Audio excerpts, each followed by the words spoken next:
Good afternoon. Today I will present the seminar on research entitled Teaching Students with Disabilities Using Qualitative Methods. The agenda for today, Chapter 1, Introduction, there are background of study, previous research, problem formulation, scope and limitation, and goals and function. Chapter 2, literature review, methods of research, result and discussion. And the last one, Chapter 3, there are conclusion and reference. Okay. The first one, background of study. I choose this research to maximize educational service to students with disabilities, so they can still get a proper education like the other students. Also to motivate them that in the world of psychoeducation is not a limitation. Confines them that their limitation must be met a strength. Having limitation doesn't block the route to success for them. The research design how to improve teaching with qualitative methods for students with disabilities. There are three previous research. The first one is how to instill self-confidence or children with disabilities using qualitative methods.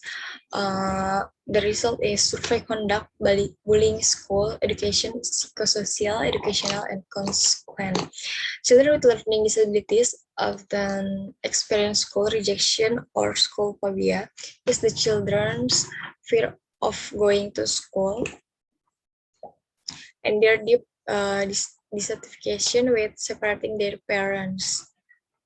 The second one, what is the effect of special education on students with learning disabilities using qualitative methods? The effect of applying special education, improve academic outcomes for students with disabilities. Most of the symptoms disappear when the child doesn't have to go to school. The last previous research how the solution to educating children with disabilities using qualitative methods, the problems of children with disabilities will continue increase with increasing pressure from the social environment. Inclusive education is here as an alternative solution for social problems of children with disabilities. The purpose of establishing inclusive school to minimize the impact exclusive attitude. Inclusion schools also provide opportunities to children with special needs and less able to pass education. Problem formulation, there are three. The first one is what problems do students with disabilities in continuing learning? Second one is why students with disabilities often lack confidence in themselves. And the last one is how to overcome student distress. The next one is scope and limitation. The scope of research is teaching students with disabilities and developing a learning system for students with disabilities. The limitation of research is how to make the learning system work effectively. Goals and function. The goals in this research is to effective how students with disabilities can stay confident and always enthusiastic about learning. The function of this research is to maximize the learning system for students. Literature review of academic intervention for students with learning disabilities. Students with learning disabilities enrolling in post-secondary education has increased rapidly over the past decade.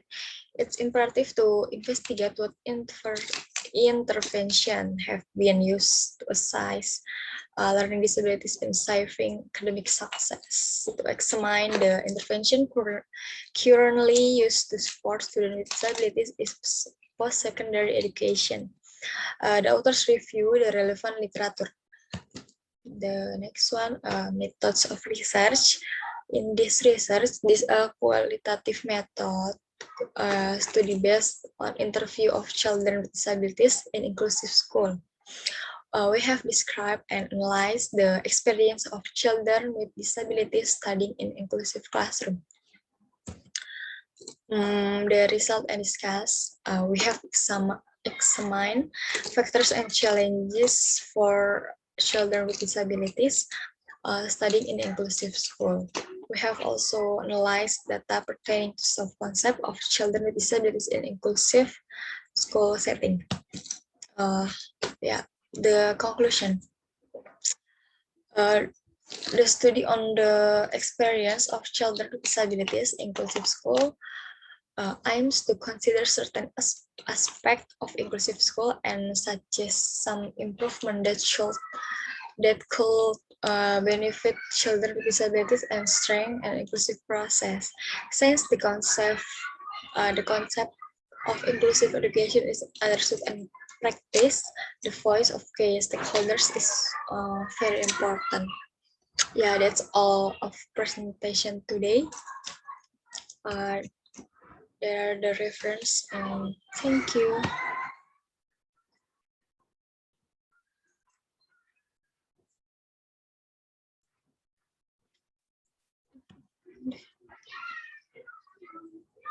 Please pause recording.